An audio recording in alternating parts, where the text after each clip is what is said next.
lagi di channelnya Kursus Salon Murah. Di video kali ini mau jawab-jawab pertanyaan lagi ya. Jadi kemarin ada yang WA aku tanya, Kak, seberapa pentingkah sertifikat salon itu? Jadi kalau dibilang penting gak penting, sebenarnya penting. Penting kalau untuk era sekarang ya. Era sekarang adalah era digital, dimana kita harus menunjukkan sama orang karya kita, menunjukkan bahwa kita ini pernah belajar di salon A, di salon B, di salon C.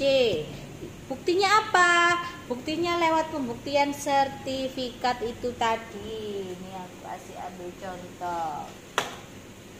Nih, kayak gini menunjukkan kalau kita pernah belajar di sana, kita pernah belajar di sana. Ibarat katanya tuh kayak gitu. Kalau untuk zaman sekarang hal-hal seperti ini nih penting saya. Ya. Kenapa aku bilang penting? Karena zamannya sekarang itu era-era digital, era dimana kita menunjukkan hasil karya kita ke semua orang, termasuk pencapaian. Hal-hal kayak gini ini kan pencapaian.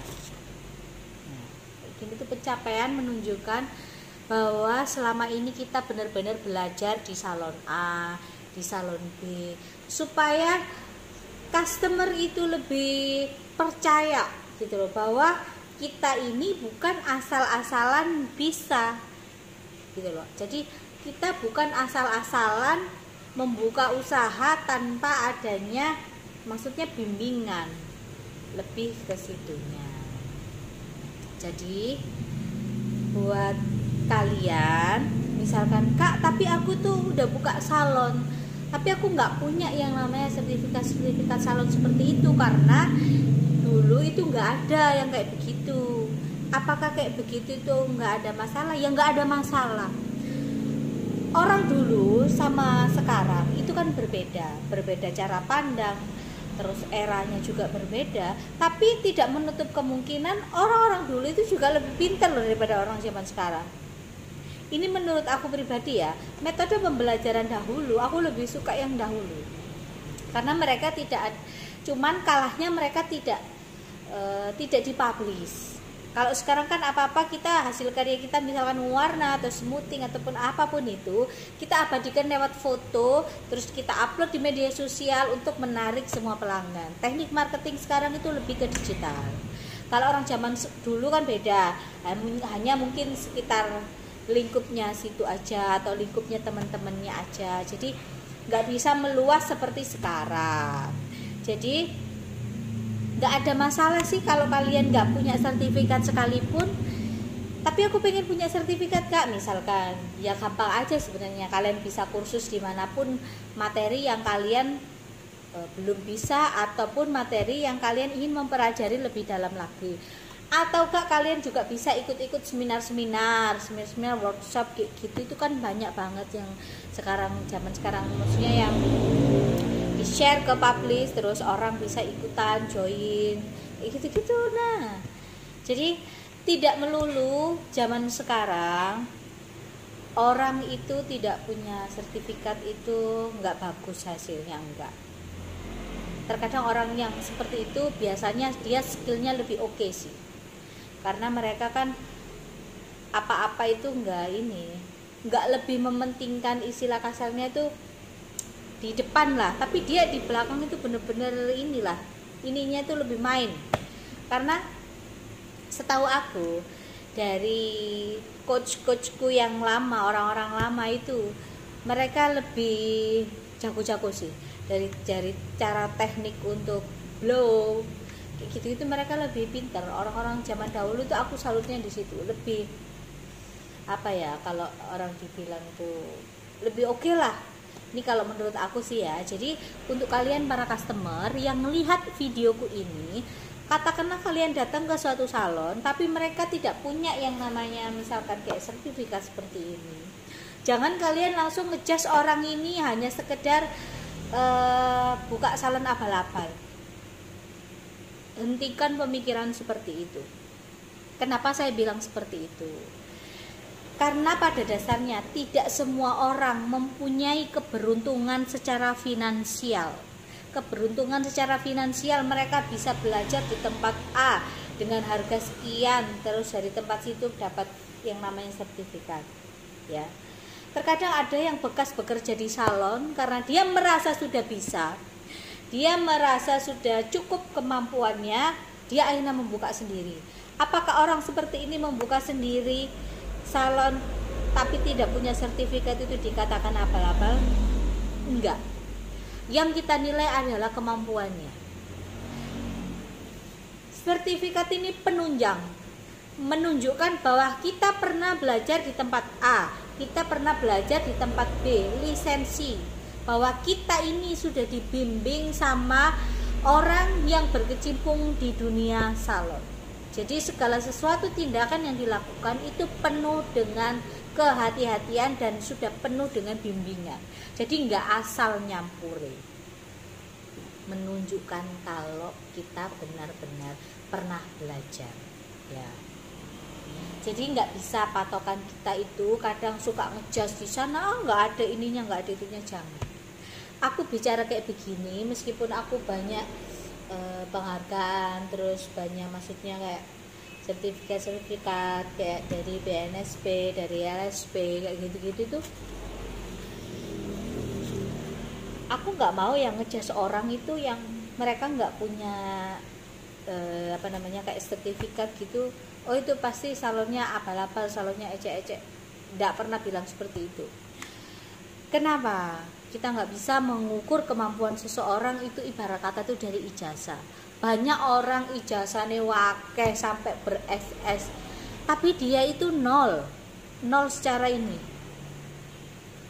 ya, nol secara pemikiran.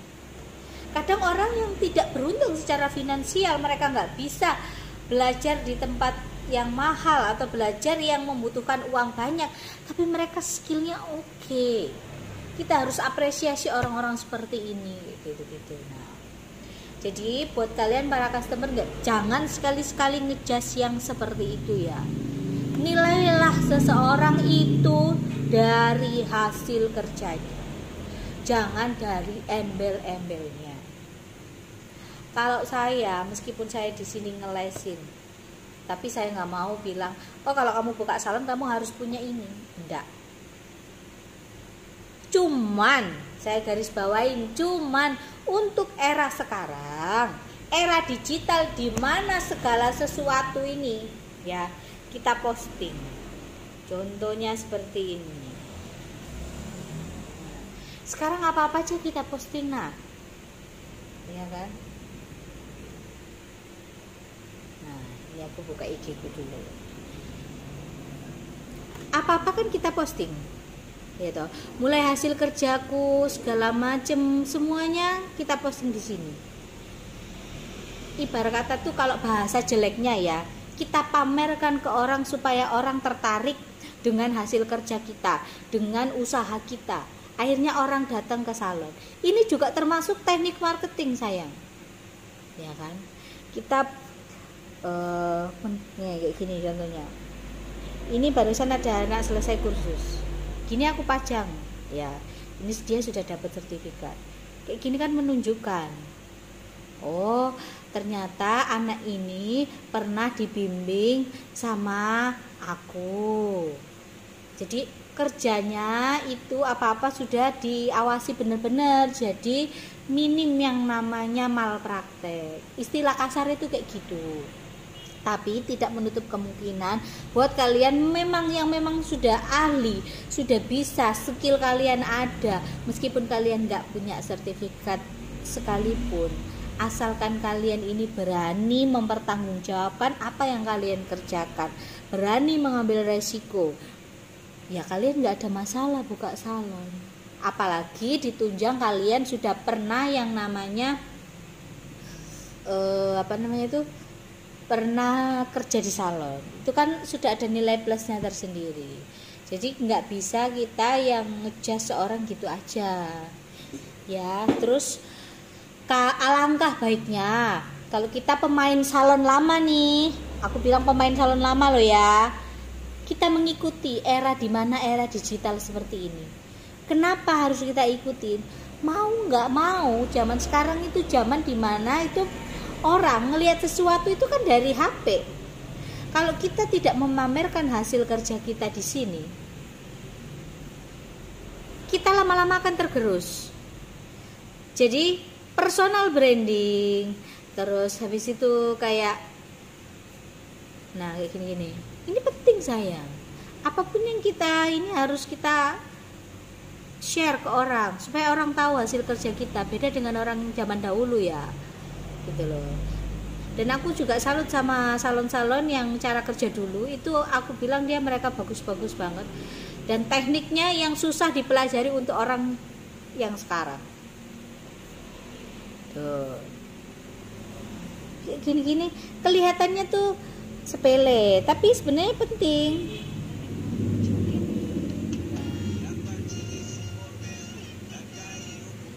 Nah, ini harus kita pajang kalau untuk zaman sekarang.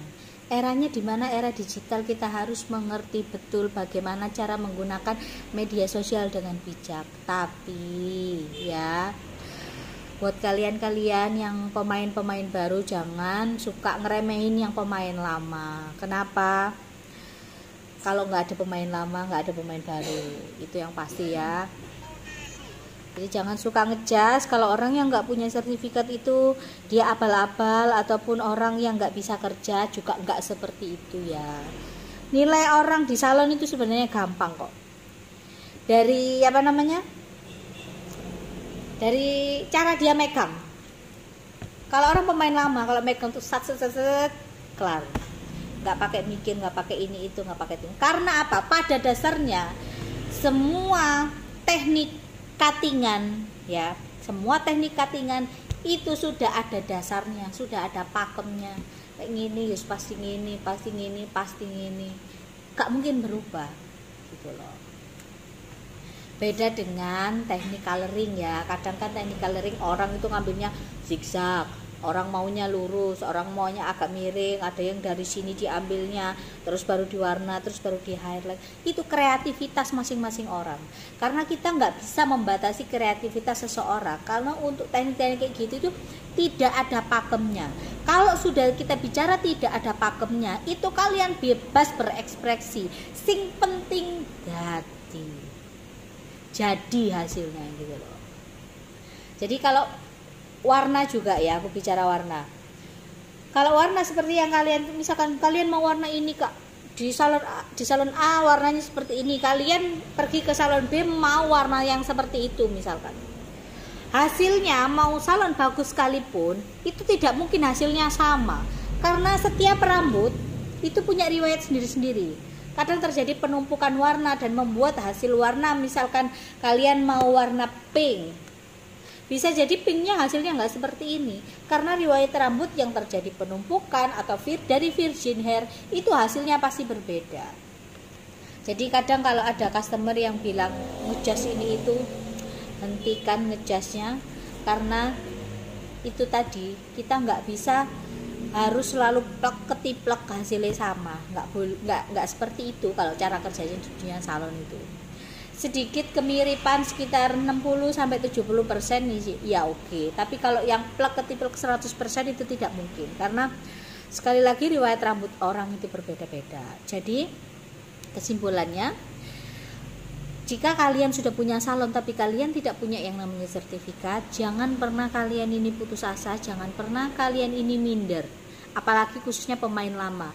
Kalian punya cara kerja sendiri, kalian punya teknik sendiri, aku yakin hasilnya pasti maksimal, karena kalian sudah makan asam manis garamnya di dunia salon itu mungkin berpuluh-puluh tahun lebih daripada saya.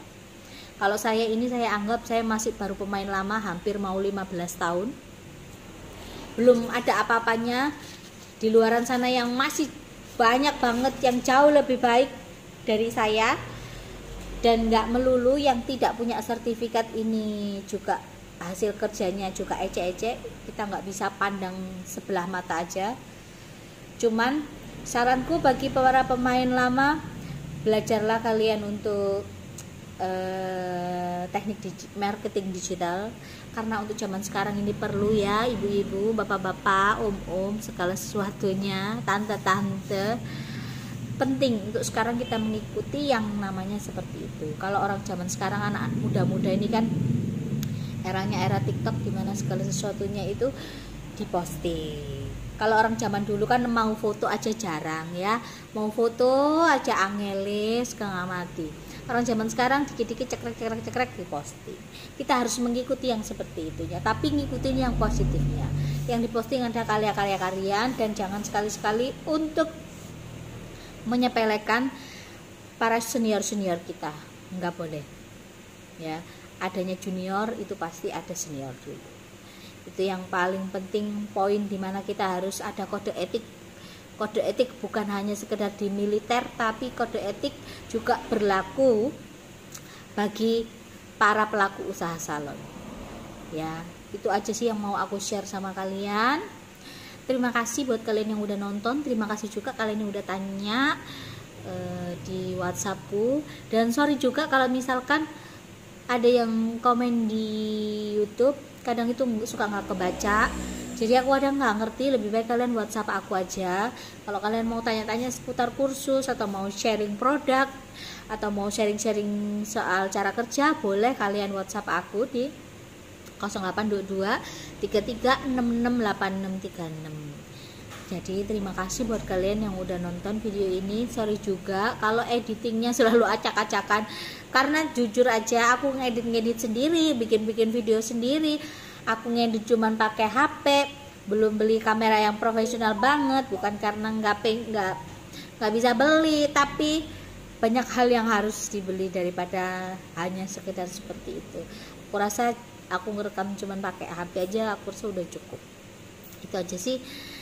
Terima kasih buat kalian yang udah nonton. Semangat terus para pelaku usaha salon. Mau sepi mau rame, kita harus tetap bersyukur.